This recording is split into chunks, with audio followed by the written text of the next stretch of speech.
Bamba, bamba. Para bailar la bamba, amigo, buen día.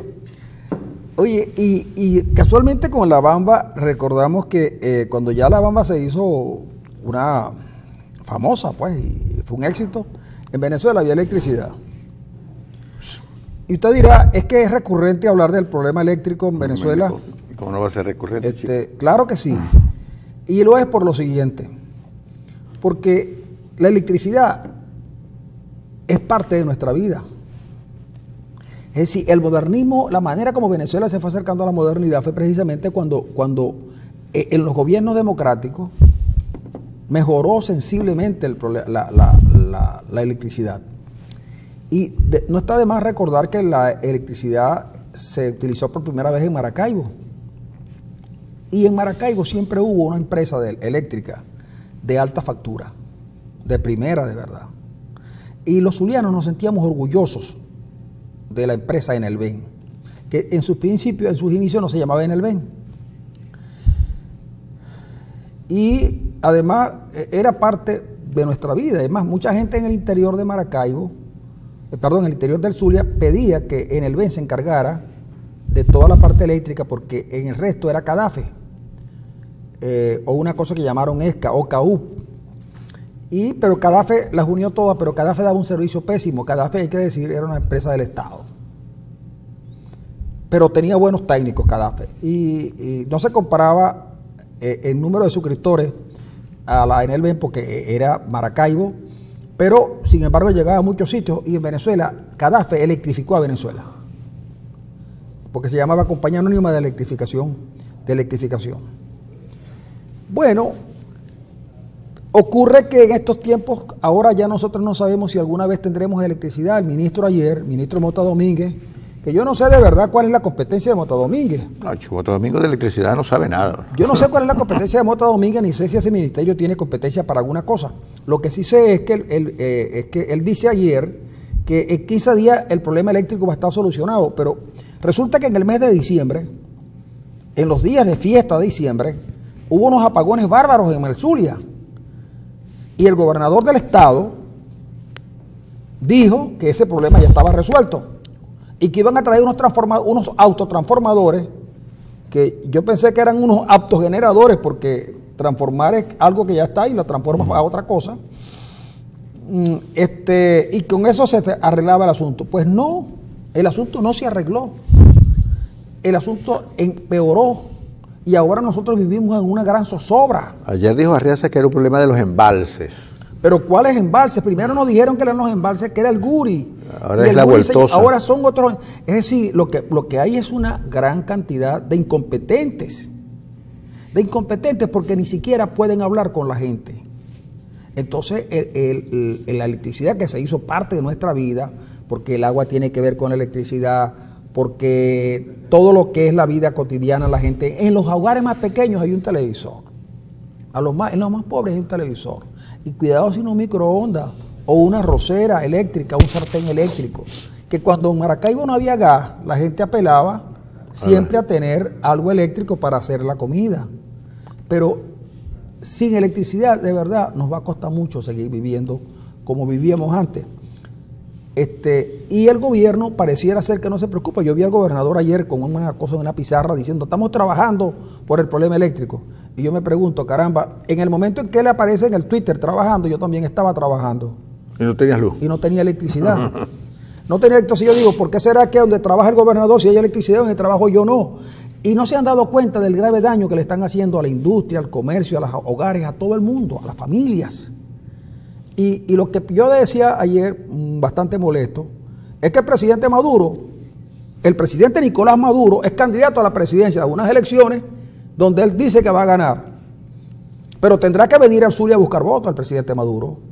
Y yo digo, ¿tendrá Maduro suficiente valor y entereza moral para venir a pedir votos al Zulia?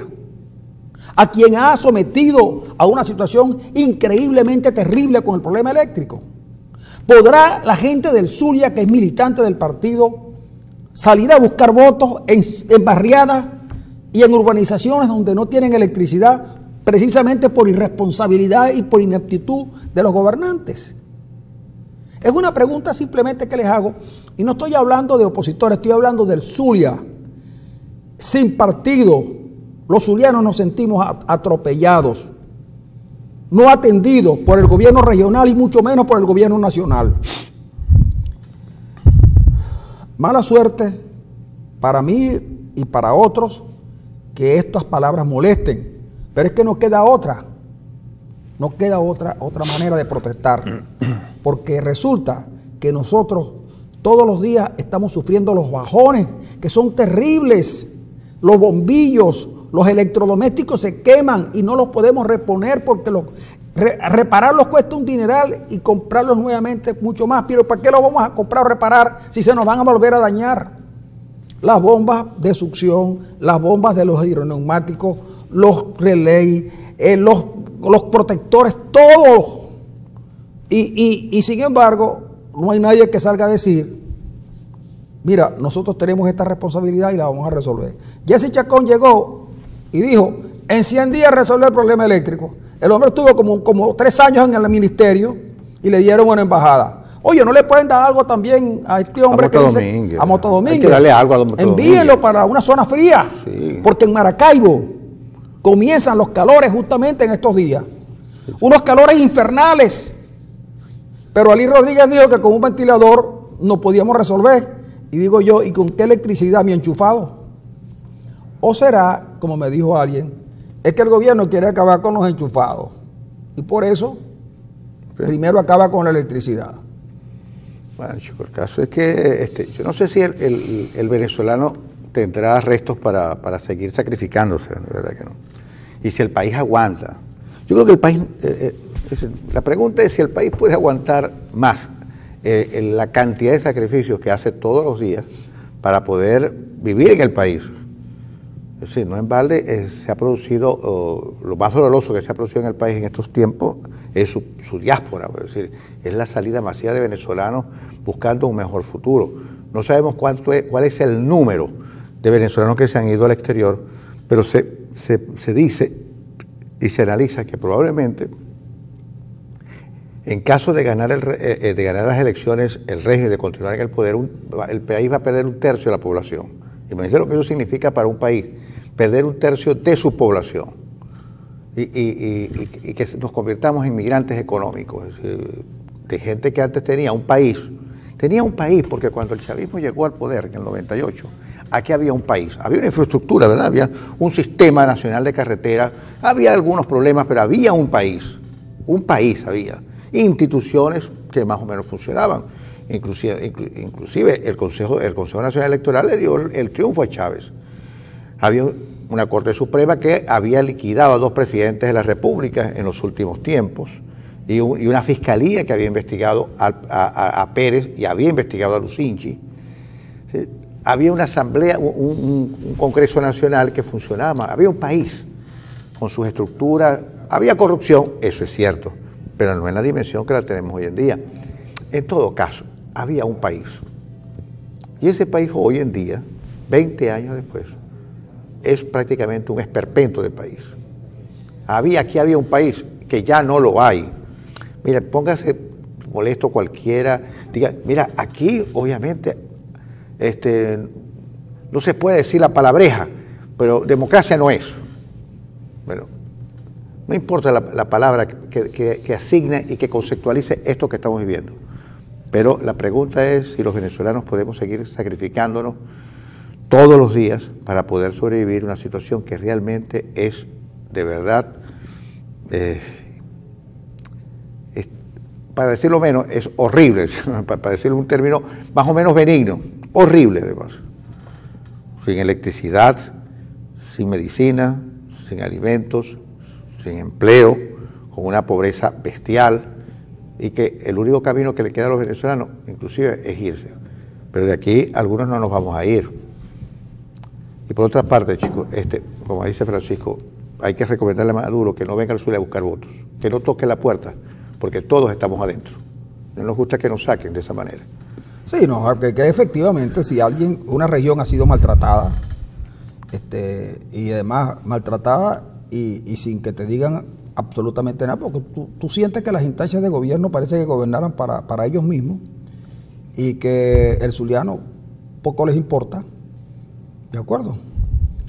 No sin dejar claro que también nosotros hemos sido grandes responsables de lo que nos ocurre.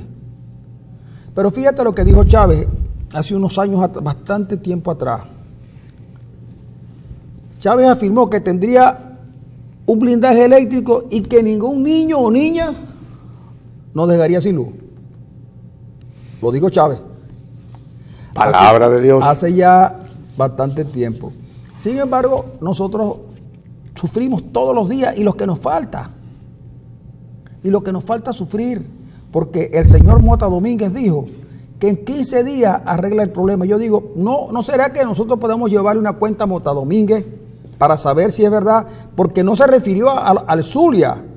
Aparentemente el Zulia no tiene problema. Fíjate que, ¿verdad? Y yo me pregunto, las notas que yo he leído en prensa es Aragua, claro, es Portuguesa, los Andes, pero del Zulia no se menciona nada. Sí, entonces yo me pregunto, ¿será que el caso del Zulia no tiene solución? ¿Será que aquí no hay una voz que se levante y le pregunte al gobierno, mire señor, ustedes no van a resolver el problema del Zulia? ¿Será que los zulianos no tenemos derechos? Por eso digo yo que Maduro seguro va a venir al Zulia a buscar votos. Y el día que Maduro haga el meeting de cierre en el Zulia, tendrá plantas auxiliares por si acaso se le va la luz. Pero usted sería capaz de acompañar a Maduro con todo lo que nos ha hecho y lo que nos falta por hacer. Y se lo dice, no lo digo desde la trinchera de un opositor, de ninguna manera. Lo digo desde la trinchera de un zuliano dolido por desatención, por maltrato. Y porque además no recibimos ninguna información al respecto. Excepto que el gobernador en una reunión dice, estamos trabajando para resolver el problema eléctrico, como si eso no estuviera ocurriendo en el momento en que los bajones se hacen de verdad, chicos, insoportables. Entonces, la gente que pierde sus electrodomésticos, que ocurre todos los días, no tiene a quien quejarse. No tiene a quien quejarse. Llame a Corpoelec cuando tiene un problema. Y lo primero que te piden, a medianoche y sin luz, es que busque el número del poste. Es que busque el número del poste. Busque el número del poste, por favor. A medianoche y en aquella oscuridad, en la emergencia, Corpoelec te dice, busque el número del poste más cercano a su vivienda. Oye, yo dije que para un político el cinismo no era una buena carta de presentación. Pero los gobernantes tienen que gobernar para los que votaron por él y para los que no votaron también. Desgraciadamente, y eso hay que decirlo así, por primera vez en su historia, el Zulia no tiene un líder, no tiene una voz que se haga sentir. Oye, es lamentable, el vacío que hay ahí. Claro. Y la crisis de representación que tiene el zuliano, que no tiene realmente en quién lo represente. Bien interesante. Y lo triste de todo, Arena, es que tengamos que ser nosotros que tenemos la obligación moral de decirlo. Pero los que tienen la obligación política no lo hacen. Porque seguramente a ellos tampoco se les va la luz. O porque seguramente muchos de ellos ahora viven en la capital de la República, en un hotel donde nunca se va la electricidad. O tienen planta eléctrica donde están residenciados. Los que alguna vez fueron dirigentes del Zulia. Pero este país va a seguir transitando la senda electoral. Dios quiera que sí. Y que no se vayan a presentar. Que no se vayan a presentar los Rosales, los Guanipa y compañía a pedirle votos a los zulianos. Que no se les ocurra venir a pedirle votos a los zulianos cuando ellos abandonaron sus posiciones políticas en búsqueda, uno, quién sabe, será de la notoriedad futura, y el otro, buscando la candidatura a la presidencia de la República. Cuando no fue capaz de pelear por la gobernación del Zulia,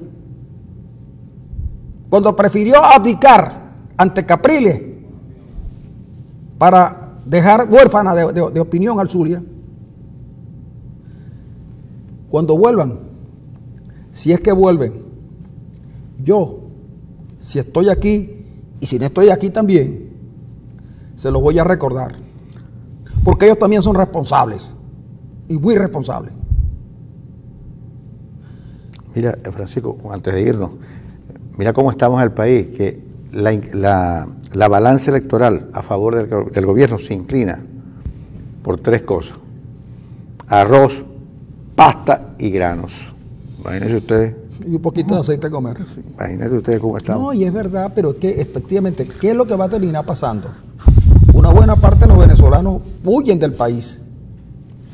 Otra parte de los venezolanos viven de las migajas que el poder suelta. Y otros viven de algunas cosas que el poder les hace llegar. Sí. Que yo no digo que sea humillación ni nada por el estilo. Lo que digo es que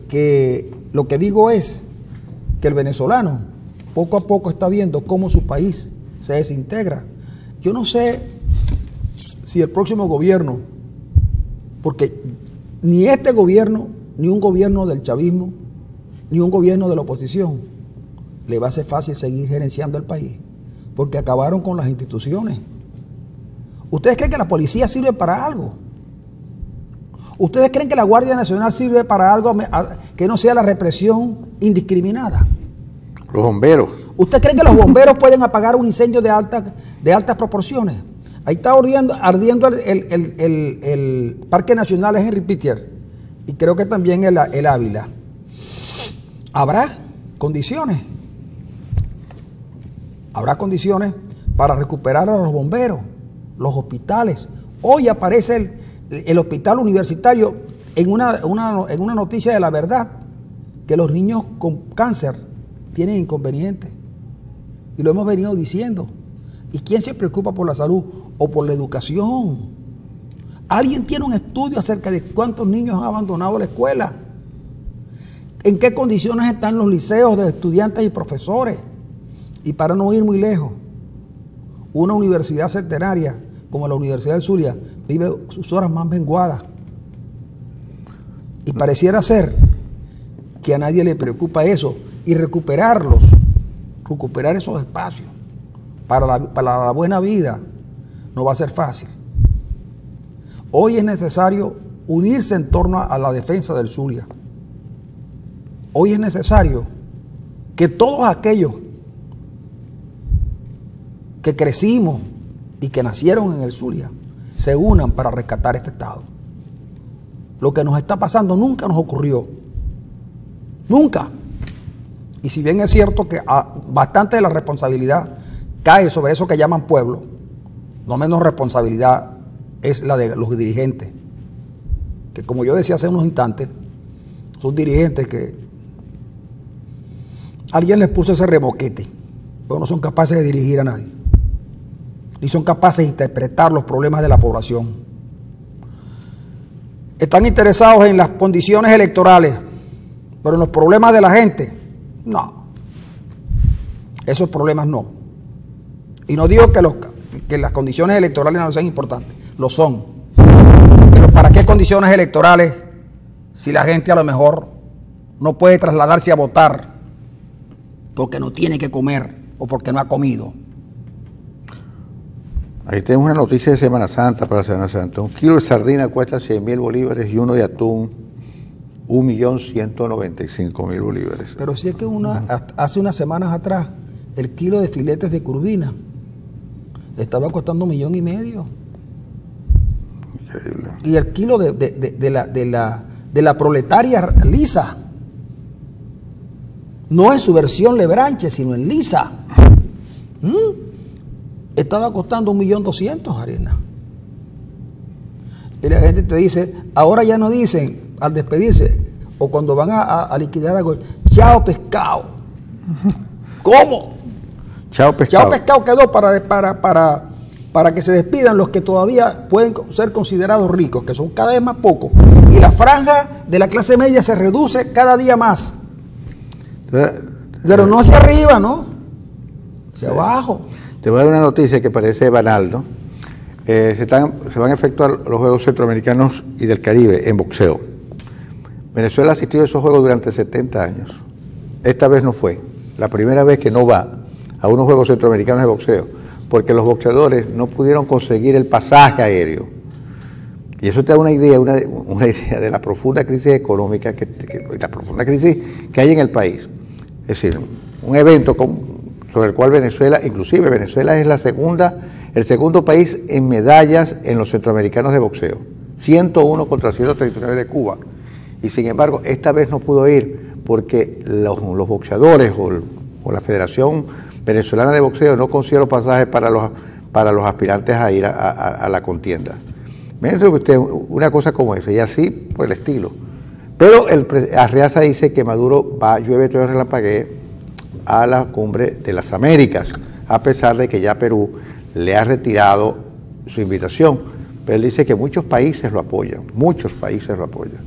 Pero ustedes saben que el continente... Pero como estamos en una época de confrontaciones, yo no sé, yo apoyaría a Maduro en su intento de ir a Perú si Maduro tuviera algo que decir allí. Sí. Claro, si Maduro por lo menos se defendiera. Maduro puede, frente a esta acusación que le van a hacer, inhabilitación de partidos políticos. Presos políticos. Inhabilitación de candidatos. Presos políticos. Crisis energética en el país que supuestamente tiene más petróleo y gas en la faz de la tierra. Crisis en el sector salud. Crisis en el sector. Entonces, si Maduro va y le dice todo eso es mentira y con los datos en la mano, de lo único que el gobierno se puede de verdad vanagloriar es de haber acabado con la agricultura, acabado con la industria, acabar con el comercio, acabar con las instituciones y lo peor, que es lo que vamos a hablar de ellos. Acabaron con PDVSA, que era lo que les daba sustento. Se la comieron, ¿vale? Se comieron a PDVSA. Y hoy ya no les sirve. Y el parapeto que les dieron a los militares tampoco les sirve. Ese parapeto llamado Camimpep, eso no sirve para nada. Eso bueno, el gobierno tiene algunos firones, tiene el arco minero, sí, que es el 12% del territorio nacional, y lo han saqueado y lo han contaminado y lo han destruido en poco tiempo. Yo creo que el país que teníamos cuando esta gente llegó no lo volveremos a tener nunca más, porque ha sido devastador los efectos de su gobierno, ¿no?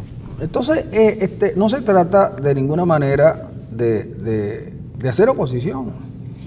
Se trata de poner las cosas en su lugar. Y ojalá que esta conversación la pudiéramos tener aquí o en otro lugar con los funcionarios del gobierno. De verdad. Vengan y aquí se sientan con nosotros los expertos y nosotros conversaremos con ustedes en las cosas que podamos conversar. Pero también en otros espacios. Denle una posibilidad al Zulia y a Venezuela. Nos vamos a la pausa.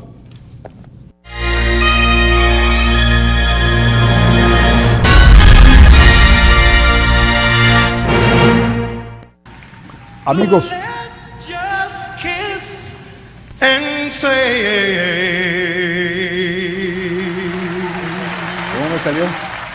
¿cómo me salió? Buenísimo, ¿verdad? Buenísimo, ¿verdad? Que tengo que reconocer el buen gusto de mi estimado Emmanuel Veracho. Eso fue que anoche recibió un golpe en la cabeza. Una de las piezas que a mí de verdad me encantan, de siempre, ¿no? Menos mal que todavía tenemos la oportunidad de oírla. Seguramente ya yo haber crecido en Cuba, pues nunca hubiera podido oír al Grupo Manhattan. Pero bueno, mira, aquí me escriben y me dicen el número del poste está en el recibo de la luz. Pero el recibo de la luz no hay desde hace mucho tiempo.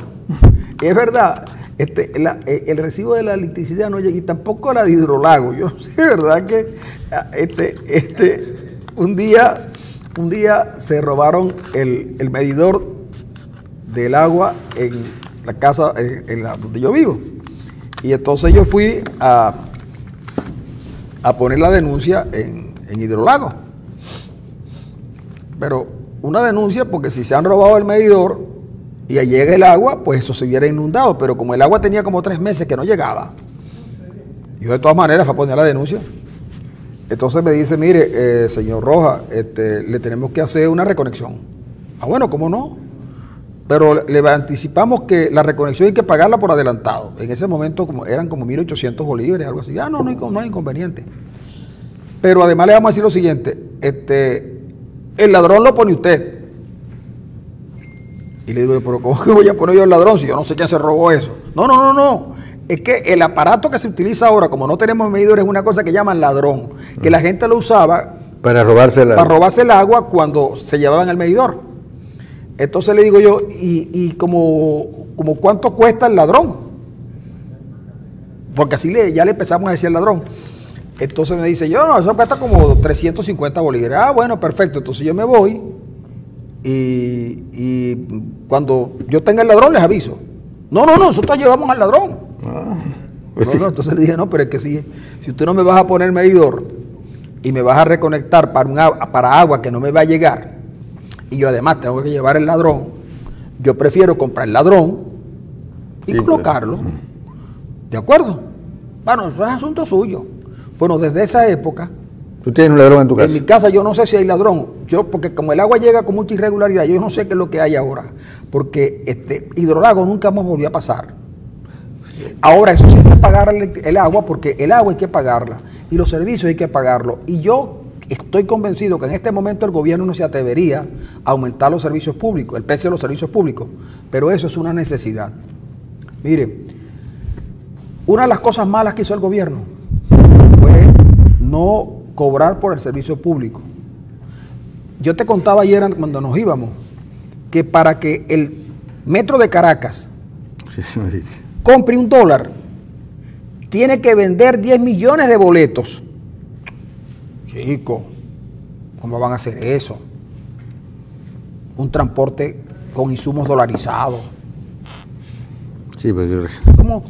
Y cuando tú ves la cosa de que una gandola de gasolina de 36.000 litros arenas cuesta 36.000 bolívares y una gaseosa cuesta 300. Tiene 300, ¿vale? Tiene un precio de 300. No tiene lógica. Una gaseosa de 2 litros. Un camión de agua. Vale 1,5 millones. 1,5 millones de bolívares, de 10.000 litros. De agua que uno no sabe de dónde la traen, pero la necesitas. Afortunadamente, en la radio yo tengo una publicidad de alguien que mejora la condición del agua. Sí. El agua llega, Arena, y por un proceso tecnológico, el agua deja los sedimentos en casi un 99%, le quita el olor y les quita el sabor. Agua pura y cristalina. Eso. Mira, sigamos. Antes, cuando se iba la energía eléctrica, la luz, tú sabías que se iba a ir, porque empezaron. Antes sí. Ahora no.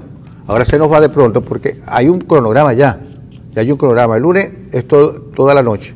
El martes se va en la mañana, en la tarde y en la noche.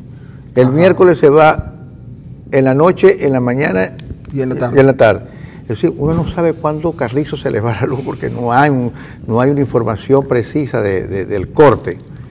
Y bueno, ya sabemos que el señor Mota Domínguez, él es general, el señor Mota Domínguez. Sí, es Mota Domínguez. Él es general y por lo general, los generales como que de energía eléctrica saben muy poco. Bueno, el caso es que se ha producido, en este momento se acaba de producir la falla número 2000 en 3 meses. Se acaba de ir la internet, la poquita que teníamos. Sí, la internet se nos acaba de ir. La falla 2000 en 3 meses se ha producido en el país. Entonces, ¿cómo un país puede andar sin electricidad? Electricidad significa desarrollo. Si no hay electricidad, no hay desarrollo, no hay país potencia, no hay Estado potencia, no hay nada que nos potencie. La electricidad es sinónimo de progreso y desarrollo. No es nada que la electricidad no se puede arreglar con la pastilla azul. No, señor. Eso es verdad. Entonces, mira, no hay manera de desarrollar un país si no resuelven el problema de la electricidad. Y por lo que se ve, no hay manera de resolverlo en este país. Yo estimo que tampoco hoy estamos en transmisión de Periscope. No sabemos. No lo debe haber porque hoy estamos pagando las consecuencias de lo de ayer. Ayer estábamos nosotros grabando unas promociones acá en el canal y entonces resulta que se fue la electricidad. Y entonces se va la electricidad y entonces, bueno, no tenemos. Hoy acá en el estudio el calor es insoportable y nosotros venimos porque nos sentimos casi obligados para poder hablar, pero en el estudio la electricidad, ayer con el problema que hubo con los bajones, estábamos grabando unas promociones cuando, bueno, prácticamente nos quedamos sin los equipos. Dios quiera que haya sido un problema de fácil superación. Si no, nos esperan largos momentos. Bueno, hay gente que dice, analistas de electricidad que dicen que nos esperan unos días bien amargos con los apagones, que esto es apenas el comienzo, y ojalá que no, ojalá que realmente Mota Domínguez resuelva el problema. Dijo 15 días, ¿no? Sí, 15 días. 15 días más los... Pero no para el Zulia. Ah, para el occidente, el centro para centro-occidente, sí. Sí, pero el Zulia tiene problemas, Mota. Sí, pero yo creo que nosotros, lo que pasa es que yo tengo la impresión de que en los ministerios allá en Caracas, el Zulia no existe. El Zulia es una suerte de franja igualita a la Guayana Esequiba. A lo mejor un día de estos se entienden de nosotros y no sé, de verdad, así como se entendieron de la Guayana Esequiba, lo que falta es que alguien nos reclame. El día que alguien reclame al Zulia, el gobierno seguramente se entiende. Imagínate que, por ejemplo, Curazao, Aruba nos reclame. Pero reclame Aruba. Y el gobierno se desentiende. Y un día que necesite del voto de Aruba en la OEA, ese día nos entrega como entregaron la Guayana Esequiba. La verdad es, bueno, a lo mejor esta cuestión de que dice Francisco, en este gobierno todo es posible. Pero el Zulia está abandonado. El Zulia tiene un karma increíble. Parece que nadie lo quisiera. Parece que nadie lo amara. Porque han pasado gobernadores, alcaldes de la ciudad, vueltos gobernadores de cualquier signo, de cualquier tinte, pero el deterioro ha sido de verdad increciendo, ¿no? Ha ido creciendo el deterioro y ya, obviamente, por lo menos ciudad nos queda poca, llena de basura, oscura, llena de la inseguridad. Incluso la inseguridad ha ido también avasallando a la gente, ¿eh? Bueno, es que la gente tiene que retirarse a sus casas muy temprano. En aquellas zonas donde la energía eléctrica se va a las 9, la gente procura estar un cuarto para las 9 en su casa. La gente que se le va la electricidad a las 7, la gente procura estar a las 6:30 en su casa. El problema es que a veces se invierte. No, y uno no sabe. Uno no sabe, porque ayer mi esposa se quedó atrapada en un ascensor. Se fue la electricidad y quedó atrapada en un ascensor. Afortunadamente, con la alarma del ascensor, apareció la gente de seguridad y tal, y lograron bajar el ascensor normalmente. Pero eso debe ocurrir en muchos sitios de Maracaibo. Pero lo grave de todo, Arenas, y uno a veces quisiera que... A mí me gustaría que el gobierno lo hiciera todo bien. A mí me gustaría que el gobierno, independientemente del signo político o ideológico que tenga, hiciera las cosas bien. Pero yo no sé si es que los gobernantes no entienden que su labor está por atender los problemas de la ciudadanía y no por hacerle solidaridad automática al jefe del gobierno o al jefe del partido. Y además, a veces uno no entiende cómo, frente a mentiras tan evidentes, la gente se hace de la vista gorda. Fíjate, aquí me está escribiendo un señor que es chavista, se llama José Quintero, dice que no hace falta que el presidente Maduro venga acá, porque aquí la gente lo quiere y va a salir solita a votar por él. Bueno, pero puede pasar, yo no digo que no, lo que yo digo es que una manera de presionar, digo yo, una manera de presionar, digo yo, es que la gente les haga saber la molestia, chicos. Esa es una manera. Háganle saber su molestia al gobierno. Porque de repente Maduro está creyendo lo que le cuenta Mota Domínguez. Pero Maduro sabe que el problema eléctrico en Venezuela es grave, desde hace muchos años. Y sabe, por ejemplo, el gobierno nacional sabe que las termoeléctricas del Zulia no están operando. Y el gobierno sabe que no se ha hecho la inversión necesaria para recuperar el tendido eléctrico. Yo me acuerdo que una vez, hace ya unos cuantos años, nosotros en el programa dijimos que se avecinaba un problema eléctrico de gravedad. Y alguien nos dijo que no dijéramos eso, que eso no era posible. Eso no era posible, que eso no, que mejor decíamos. Y yo le dije, bueno, pero mira, es que nosotros dijimos que había problemas de mantenimiento y esto. Y yo, no, pero es que eso es una cosa, por el hecho de que haya ocurrido una situación anormal, no implica esto, que esto sea así, esto no es, con la gravedad que ustedes lo dijeron. Bueno, afortunadamente quien nos dijo eso en ese momento ha sufrido en carne propia todo lo que nos ha ocurrido. Pero lo dijimos nosotros acá. Y entonces, de lo que se trata hoy es de que por ejemplo, yo le propondía al gobernador Prieto que convocara a los expertos en cuestiones eléctricas en el Zulia, incluida la Escuela de Ingeniería Eléctrica de la Universidad Rafael Urdaneta y la Universidad del Zulia, con otros expertos que tenemos en la región, y que los reúna y les plantee buscar una solución para el Zulia, porque él es el gobernador del Zulia. El gobernador Prieto los convoca y ellos tienen la obligación de ir a aportar soluciones. Porque eso de que unos tipos que están allí, que nadie sabe quiénes son, ni cuáles son sus competencias, con eso no van a engañar a la gente. Porque la gente todos los días recibe los embates del mal servicio. En estos días hubo un problema en el Moján, o en La Guajira, no recuerdo exactamente dónde fue, y no lo podían resolver porque el camión lo traían de Ciudad Ojeda. Pero aquí montaron en La Guajira, sí, en La Guajira, un parque eólico para producir energía a base del viento. Y esas estructuras, que son muy bonitas, estuvieron mucho tiempo allí en el puerto de Maracaibo. Y se las llevaron a La Guajira. Y las estructuras están allí. Pero nunca pudieron producir ni un kilovatio de electricidad. Y eso no se le va a contar a la gente. Igual con el Josefa Camejo allá en la península de Paraguaná. Y nunca pudo producir un kilovatio. O las termoeléctricas de acá como las dejaron abandonadas. Entonces, yo le sugiero al gobernador del estado que de verdad convoque no al Estado Mayor Eléctrico, porque ese Estado Mayor Eléctrico lo dirigía Ramiro Valdés. ¿Dónde están los tipos del Estado Mayor Eléctrico? ¿Dónde están? ¿Dónde está Ramiro Valdés?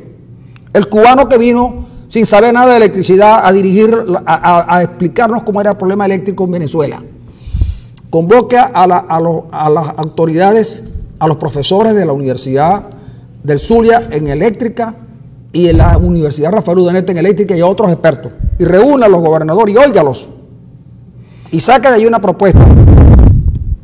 Bueno, ojalá que te escuche.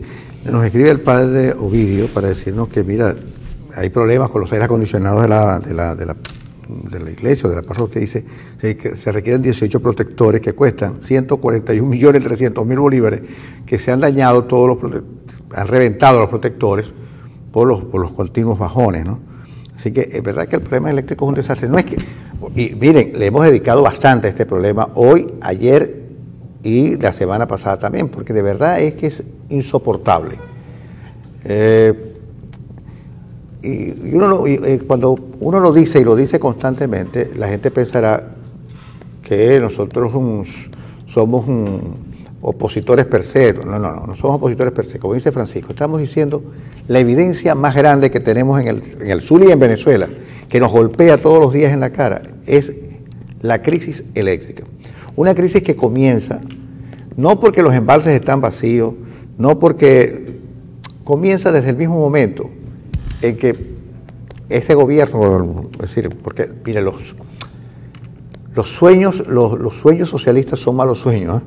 Desde el mismo momento en que este gobierno llegó, se olvidó de una palabra que es crucial en la infraestructura de un país o en la infraestructura de cualquier parte, que es el mantenimiento. No le dan mantenimiento a nada. El aeropuerto, por ejemplo, es un desastre. Las carreteras son un desastre. La infraestructura de los edificios públicos son un desastre. Vayan a la Plaza Baral para que ustedes vean cómo se cae a pedazos lo que es el patrimonio cultural de la ciudad. Se cae a pedazos. El año pasado un edificio, el edificio de las Mercedes, se le vino abajo el techo con el peligro de que la gente que está ahí adentro podía matarse allí, porque son un desastre. Entonces, mira, uno le pide al gobierno un mínimo de eficiencia, un mínimo de eficacia. Pero, mira, son 20 años por debajo de un umbral crítico. Es decir, la crisis es nuestra identidad. Y nuestra identidad, es decir, cuando hablan de Venezuela, Venezuela es un país en crisis, porque ya es lo que nos identifica. El presidente quiere ir a Perú, pero en Perú hay 150.000 venezolanos que han migrado en los últimos 3 años. 150.000 migrantes en Perú. ¿Cómo creen que estos migrantes que están allí, que además de eso en el mes de diciembre no pudieron recibir a sus hijos porque el gobierno se opuso hablando de que los estaban secuestrando? ¿Cómo creen que estos venezolanos van a recibir al presidente Maduro cuando llegue a Lima? Con flores, con besos y abrazos. Para nada. Lo van a recibir con demostraciones de dolor y de irritación y de indignación. Porque el gran responsable, o uno de los grandes responsables de la situación humanitaria que tenemos hoy en día, de la crisis humanitaria que hoy en día, es el propio Maduro, que se ha negado reiterativamente a abrir un canal humanitario. ¿Para qué? Bueno, para que la gente reciba medicina, para que la gente reciba alimentos. La caja CLAP, que es un instrumento de control social en la sociedad venezolana, no da para más. Su cobertura, a pesar de que dice que llega a 6 millones, no es verdad. Para nada es verdad. Bueno, el presidente ha dicho que se robaron 1 millón de cajas, que no se sabe dónde están. Entonces, la caja CLAP, el carnet de la patria, son mecanismos de control que yo no sé si realmente servirán a largo plazo, pero obviamente a los venezolanos no les mejora la calidad de vida. Pero fíjate, ni la CLAP, claro, ni el carnet de la fíjate patria. tú, por ejemplo, que al gobierno lo que le ha faltado es, digamos, por las condiciones en que ellos llegaron al poder y por la propia geografía venezolana. A los cubanos les fue muy fácil porque ellos llegaron en los días de Navidad, de fin de año, se apoderaron de todo, les regalaron al pueblo cubano la comida que estaba, que era la reserva para unos 3 meses, y empezaron a pasar necesidades. Les entregaron la tarjeta de racionamiento con la promesa de que el futuro se iba a cambiar, y no cambió nunca. Ayer o anteayer hubo elecciones en Cuba. Se supone que va a haber un cambio generacional. Pero va a haber un cambio generacional dentro de lo que ellos llaman todavía la transición. Sí, pues según el filósofo venezolano Manuel Delgado Cando, la transición es infinita. Es infinita, sí. Entonces, pero ayer votó mucho menos que lo que votaba antes la gente. Porque en Cuba el voto es secreto. Tan secreto es que nada más lo conocen los del gobierno. Bueno, con el 90% de los candidatos. Sí, no, porque es que además el voto es tan secreto que el que va a votar no sabe por quién está votando, nada más sabe el gobierno. El gobierno es el que sabe. Entonces, ese tipo de elección, Maduro no se atreve a recomendárselo, la venezolana no se atreve a recomendárselo a los cubanos. Pero ayer Maduro le recomendó a los colombianos que el sistema venezolano es mejor. Yo me imagino que Gustavo Petro estará esperando llegar al poder para implementar las máquinas. Para implementar el mismo que tenemos aquí, no las máquinas. El problema no son las máquinas. El problema es que cuando tú tienes un CNE que es obsecuente y que responde a intereses partidistas y no a intereses de la República, claro, sin duda que el problema no son las máquinas.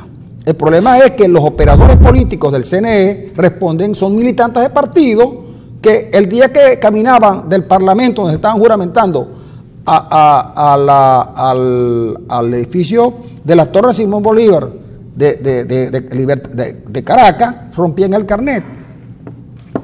Claro, son militantes de partido. Sandra Oblita, la señora Hernández, la otra señora Tania y Tibisay Lucena son militantes del PSV.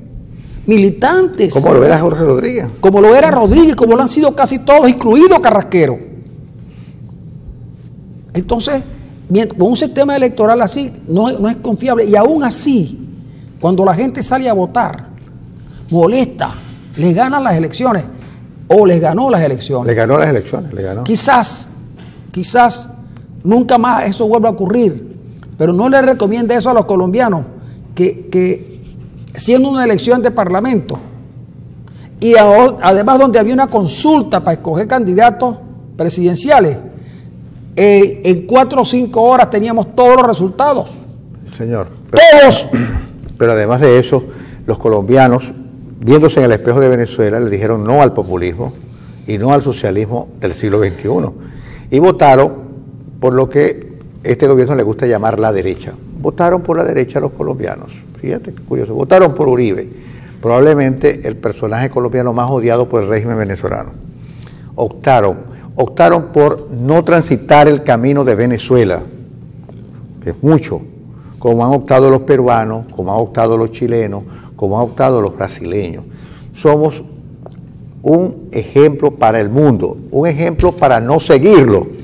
Mira. ¿Ah? Es decir, Venezuela se convirtió en un paradigma para no seguirlo, y los colombianos optaron por no seguir el tránsito de Venezuela. Timochenko ya se retiró. Sí, porque y la izquierda colombiana, exceptuando por Petro y Fajardo, está en minusvalía. No llegaron a sacar ni siquiera 7 diputados, 8 diputados. Petro sacó con su grupo 4 diputados y Fajardo, en alianza con Antana Mocus, que es del grupo de los verdes, sacaron 10. Tienen 14 senadores. 14 senadores de 100 y tanto. Pero fíjate, aquí me envían a mí. ¿Tú recuerdas cuando Elías Agua, que ha sido ministro, vicepresidente? De todo. Pero cuando el 17 de junio de 2013, él era ministro de Relaciones Exteriores. También fue ministro. Sí, señor, claro. Y entonces él dijo, escasez coyuntural y se superará en semana. No, la verdad que sí. Pero el asunto es, que el venezolano el venezolano ha tenido, sin duda, durante 20 años, un gobierno que no gobierna para los venezolanos. Y desgraciadamente, en esos 20 años, y así será, no ha podido articular una política opositora que entusiasme a los venezolanos de verdad. Nos vamos a la pausa y en un instante regresamos con ustedes.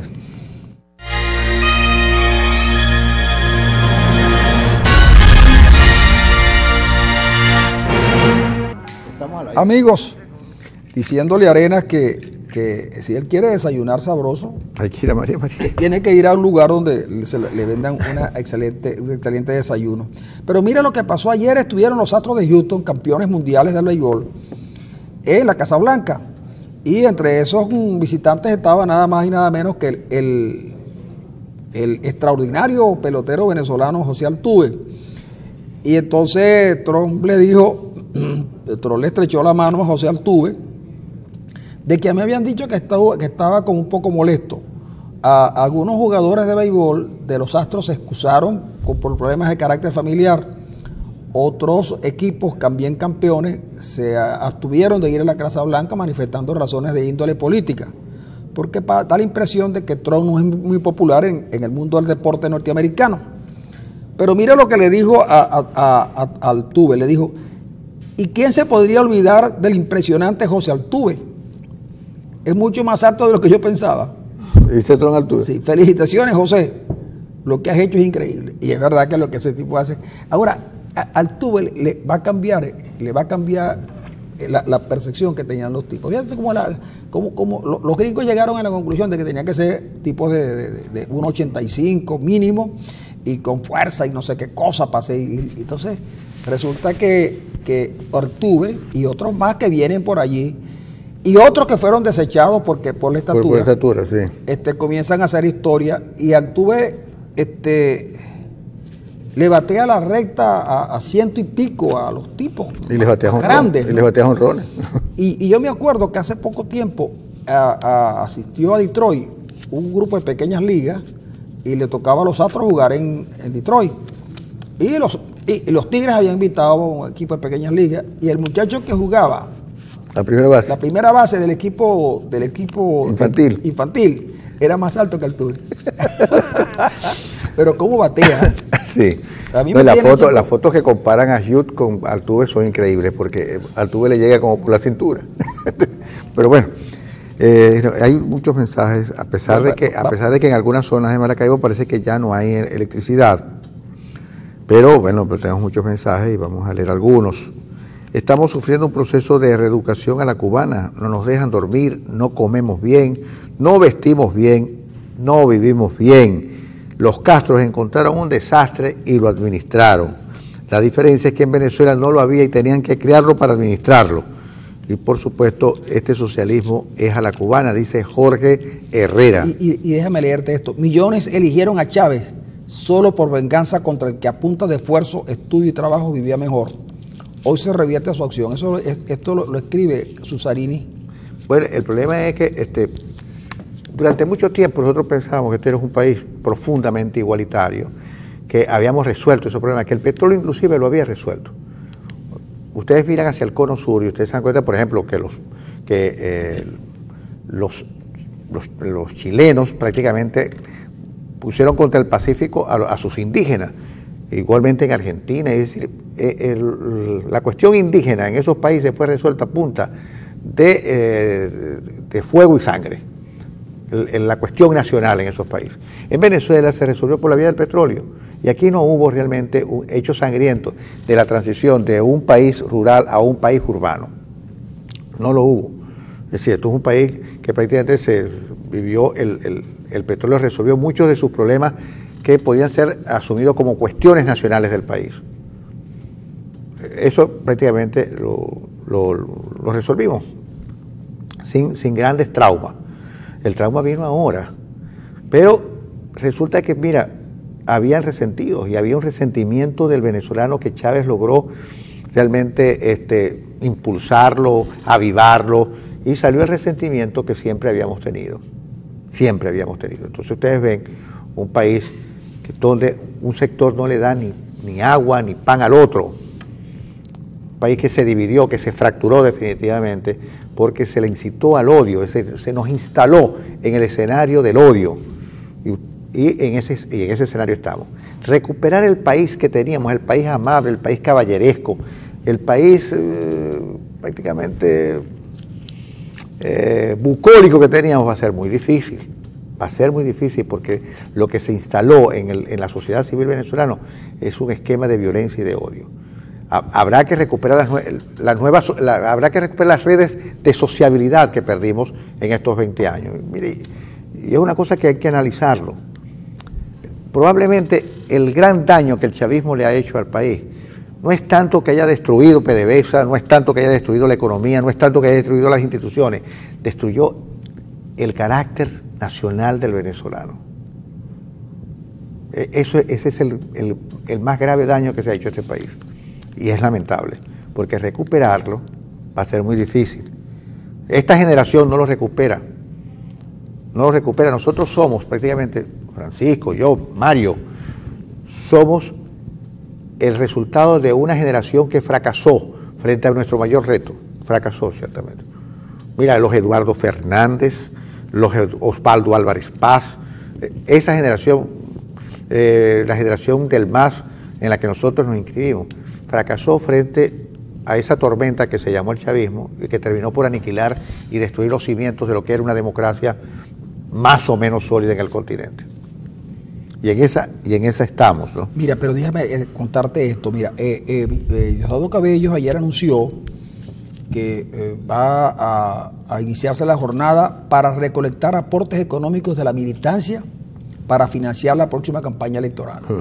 Oye, pero la militancia del partido, oye, pero mire, yo le voy a decir una cosa, si a los señores eso, que estaban sacando el carnet en estos días en la Plaza Bolívar, le van a quitar los poquitos que tienen. De verdad que sí. Mire, tendrán que vender la caja CLAP. Sí, para dar porque todo esto es algo así como para que la gente crea que el financiamiento de la campaña del presidente viene porque el agregado militante entrega un día salario. A lo mejor, seguramente los viejitos que van a cobrar la pensión, a lo mejor le dan la mitad de la pensión. Necesitamos buenas relaciones con Estados Unidos de América para salir de esta crisis, nos escribe este amigo también, que nos escribe. A los jubilados de PDVSA les robaron sus fondos de pensiones y PDVSA permanece en silencio, dice José. Buen día. Se prepara protesta en varios sectores de San Cristóbal con motivo de los cortes de luz. En Mérida hubo protestas ayer. Y anteayer en Trujillo. En Trujillo, porque la verdad es que la situación es insoportable. Hola, buenos días, ¿cómo están? Saludos. Es Carlos Serrano. Tengo varias preguntas que me respondan. ¿A qué se debe tantos apagones o fallas en el sistema eléctrico? ¿Negligencia o ineficiencia? ¿Falta de asesoría y clasificación de personal altamente calificado? ¿Sabotaje y robo de equipos e insumos eléctricos, incluyendo corrupción? 4. Fallas en el sistema de generadores eléctricos conectados en la represa del Guri a nivel nacional. Bueno, y así sigue, es un largo mensaje que nos envía este compañero. Las fallas eléctricas, bueno, aquí todas estas pudieran ser, todas estas pudieran ser. El gobierno está entretenido dijo que habían sido iguanas, que habían sido rabipelados, que habían sido francotiradores que se divertían por las noches disparando a los transformadores. Hoy es el problema climático y los embalses se han secado. Cualquier excusa es válido para decir, yo no tengo la culpa, los culpables son otros. El gobierno nos quiere ver como los indios, cazando la comida sin ropa, cocinando en leña y saliendo con el sol porque electricidad no hay. No hay gas, no hay comida, no hay medicina, no hay electricidad, no hay nada, dice José Jiménez. Bueno, no les da vergüenza hablar del régimen. Del golpista Temer. Alístense que si no es Lula va a ganar un aliado de la izquierda. Ahora Colombia, Uribe, el mundo sabe que es un narco paramilitar como también lo es ese gobierno. Mira, yo creo que Lula para donde va es para la prisión. Y no podemos alabar a Lula cuando se enriqueció por su paso por el gobierno y cuando convirtió a Odebrecht en una especie de corrupto continental que corrompió prácticamente gobiernos que aparecían como impolutos. El de Venezuela, por ejemplo, al que otorgó 98 millones de dólares. Claro, el presidente Lula es uno de los bandidos más grandes que ha tenido América Latina. Exactamente. De verdad, mire, lo que pasa es que como cuando uno, yo te voy a dar un consejo, cuando tú quieras meterte al ladrón, ¿verdad? Hazlo siempre en nombre del pueblo. Sí, porque siempre, si siempre da rédito, siempre claro, da rédito. Porque sí. Después de Robin Hood, eso empezó a dar rédito, porque no se sabe, Robin Hood robaba y le entregaba a los pobres, pero no se sabe con cuánto se quedaba Robin Hood. Yo creo que para vivir en el bosque de Sherwood se requería tener dinero y para mantener ese poco estilo. Para mantener la milicia. Y lo que comían esos tipos. Muchacho. Y el cura que bebía. Entonces, sí, Robin Hood es una buena idea, pero nadie supo con cuánto se quedó Robin Hood del negocio. Entonces Lula fue una suerte de Robin Hood porque se quedó en el imaginario popular que él robaba para los pobres. Sí, él robaba para los pobres seguramente, pero... Mira, y aquí mismo en Venezuela tenemos, mira, grandes riquezas andan por el mundo, metidos en bancos y en paraísos fiscales, de gente que apareció... No, chico, no, está bien, eso es verdad, pero la gente lo que tiene... Usted ahora, después que termine el programa, usted se va a ir. Si usted está, por ejemplo, en algún estado llanero, y usted va a ver y pregunte, ¿dónde vivía el maestro? Allá. ¿Dónde vive ahora? ¿Dónde vive ahora? Allá. ¿Y la esposa del maestro? Aquí, ahí. Allá. Y ahora, allá. ¿Y los hijos del maestro? Allá. Ajá, ¿y cómo hicieron ellos para...? Hay una hija del maestro que vive por allá. Ajá, entonces yo le digo a la gente que Arena, que es un académico de verdad y hay que reconocerle sus desvelos académicos, yo le digo, ¿para qué se van a estar buscando profesores en las universidades europeas, en las universidades venezolanas, para venir a dar clases a los jóvenes para que aprendan a hacer negocios en Venezuela? Yo les he recomendado a Arena, que es directivo ad honorem del posgrado de Economía, que lo que tienen es que traerse a esas familias que en Venezuela se enriquecieron en 4, 5, 6 semanas, en 10 meses, un mes, un año. Esos son los tipos que tienen que traer a clases a los muchachos, para que vean cómo esos grupos se enriquecieron muy rápido. ¿Para qué te vas a poner a traerte esos académicos norteamericanos? Para que además te vienen a hablar de ética, Arena. Entonces lo que tienen que buscar esas familias que se enriquecieron muy rápido, para que expliquen cómo lo hicieron y los muchachos cogen el buen camino. O el mal camino. No, ese no es el mal camino, Arena, porque si no, es como por ejemplo que mira, hay dos personas que yo conozco que están por allá en una prisión. Ahora están con una preocupación porque las mises, primero se acabó el MIS de Venezuela. Se acabó, ¿no? Ya se acabó. Después que Zuniaga les dio la extrema opción con el libro Adiós MIS Venezuela, Osmer se retira porque Zuniaga que lo retrata de cuerpo entero. Y entonces comienzan a aparecer cosas así como que Osmer le gustaban acercar las jóvenes al poder y al dinero. Y entonces ahora hay una trama de unas Miss Venezuelas que han hecho negocios y que son testaferros de algunos, entre ellos el más particular es Diego Salazar. Sí. ¿Ok? Entonces te digo yo lo siguiente, pero si es notorio y público que en Venezuela y en Colombia y en otras partes las muchachas mises se terminan anotando en su vida sentimental con narcotraficantes y con bandidos de la mafia, ¿cómo no se van a meter estas mises con estos señores que tienen miles de millones de dólares en el exterior que se llevaron de Venezuela? ¿Cómo también quieren que tengan mujeres feas? Eso es lo que ustedes quieren. O que todas sean como una ministra que ellos tienen. No, señor, ellos tienen que buscar mujeres y las mujeres, Anarela Bono comenzó a tirar la lista de las que están. Taca. Sí. Y entonces está fulanita y sutanita, y ella también en su momento. Ella también en su momento. Claro. Lo que pasa es que ella creo que se retiró de los amores con el capitán Morales. Ya se divorció. Con el capitán Morales, ¿no? Para que tú veas que nosotros aquí le metemos al chisme también. Es que el chisme es importante, el chisme entretiene. El chisme es un vínculo para la conversación increíble. Eso es verdad. Porque eso, pero yo leí, que confieso que con algo de morbo leí, porque da una pequeña explicación y después dice, siga leyendo. Y me vi, chico, y dice así, clic, y entonces apareció toda la información. Y entonces en Armando Info hay una mujer de apellido Suárez, que era pobre. Y tú sabes, por las cosas que nos han contado a nosotros, que Sousa, el pobrecito Sousa, porque es un hombre bueno, él ayudaba a unas misas a cumplir su sueño, chicos. Sí. Y las acercaba. Bueno, y tú sabes que uno de ellos era aquel hombre que le metía la trigonometría por delante y por detrás. Sí, señor. Porque sabía todo lo que era coseno, seno, tangente. Y triángulo. Y triángulo, muchacho. Triángulo, sí, señor. Ese hombre es el hombre del bigote. Porque es que cuando uno es matemático, mira, Arena, yo te confieso que una de mis grandes frustraciones fue no haber estudiado matemática y haberme convertido en un matemático, porque te pongo por caso, si Merente siendo un matemático llegó al Banco Central y se perfeccionó en trigonometría, imagínate tú que con un poquito más yo hubiera podido ser, no presidente del Banco Central, imagínate tú que me hubieran puesto hasta presidente del Banco del Tesoro o del Bicentenario. Del Banco José Bicentenario Rangel. Sí. Una vez nosotros fuimos al Banco del Tesoro a cambiar un cheque por una tontería, deje que deposite el primero que llegue. Por pagarle. Bueno, los transformadores de La Pomona están inmontados y la cerca perimetral está en el suelo y en cualquier momento se puede producir un incendio por la sequía. Dile a todos esos que dejen de ser bobos al seguir apoyando este grupito de destructores de este país. Bueno, el gremio médico de Táchira se prepara para alzar su voz de protesta de manera cívica y ordenada, exigiendo más y mejor salud, dice el doctor Carlos Castañeda. En las noticias de hoy dicen que van a resolver el sistema eléctrico en otros estados, menos en el Zulia. ¿Por qué no? Y en el Zulia, ¿por qué no?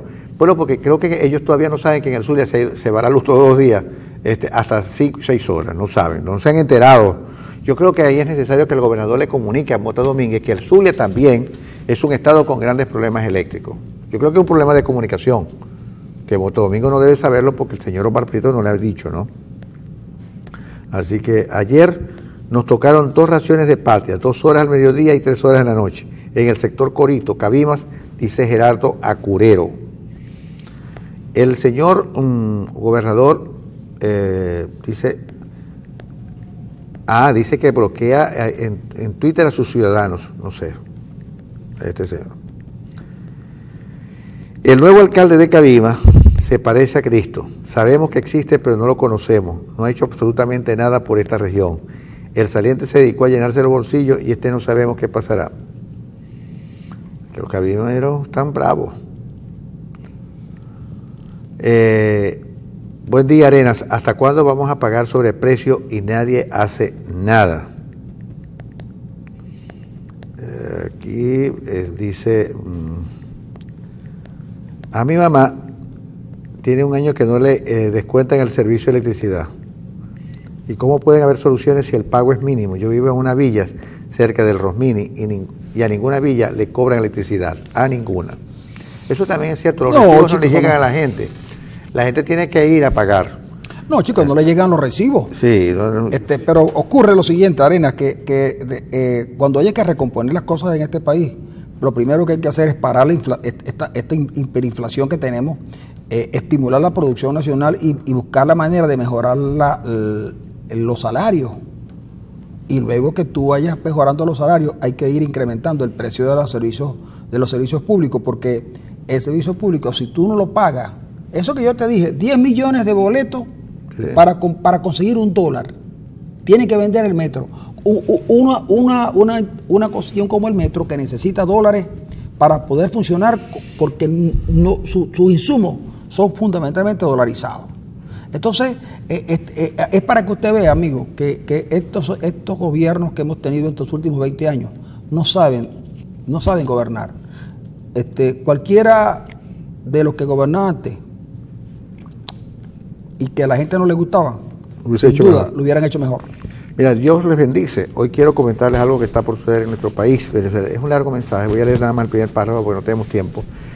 Dice pero se acerca un colapso en el sistema eléctrico de la nación y vienen días donde no habrá fluido eléctrico y muchas cosas se paralizarán. Bueno, yo ayer a las 3 de la tarde, cuando se me fue la electricidad en la casa, y salí salir al patio, había tanto calor que no sé si sentí deseo de suicidarme, no, pero deseo de que llegara la electricidad, porque el sufrimiento era mucho. Y yo me pregunto, Arena, la gente que está en la calle tratando de conseguir cómo comer, ¿vale? Y entonces estos señores, chicos, no hacen nada, es decir, para que tú sientas, por lo menos para que sientas que ellos están preocupados por tu suerte. Esa es la desgracia que estamos pasando. Señor. Bueno, Arena, yo creo que no tenemos mucho tiempo porque... Martín Molero dice que al sur también se va la luz. Sí, no, pero a mí cuando dicen esas cosas me da un dolor. Dígame este mes de abril donde vienen los calores más fuertes. Sí, señor. Porque tenemos que sufrir en Semana Santa, Arena. Sí, señor. Hay una esperanza, dice María Bolívar. Ella nos va a sacar de la crisis. Si María Bolívar nos sacara de la crisis, yo votaría por ella, ¿verdad? Aunque fuera para que me trajera un poquito de pan. Porque bueno, María perdió la panadería. No me digas. Sí, ya María no tiene la panadería. No le despachaban harina. Ah, baile, no puede ser. Sí, María se quedó sin nada. Y se puso a llamar a María. Amigos, no vamos a tener que marchar. Mañana regresamos con ustedes. Esperamos que los vagones de electricidad nos pongan a nosotros también un poquito más serenitos, ¿no? Porque mañana les vamos a contar un poco lo que está pasando en el mundo de la oposición. Bueno, si es que está pasando algo. Siempre pasa algo.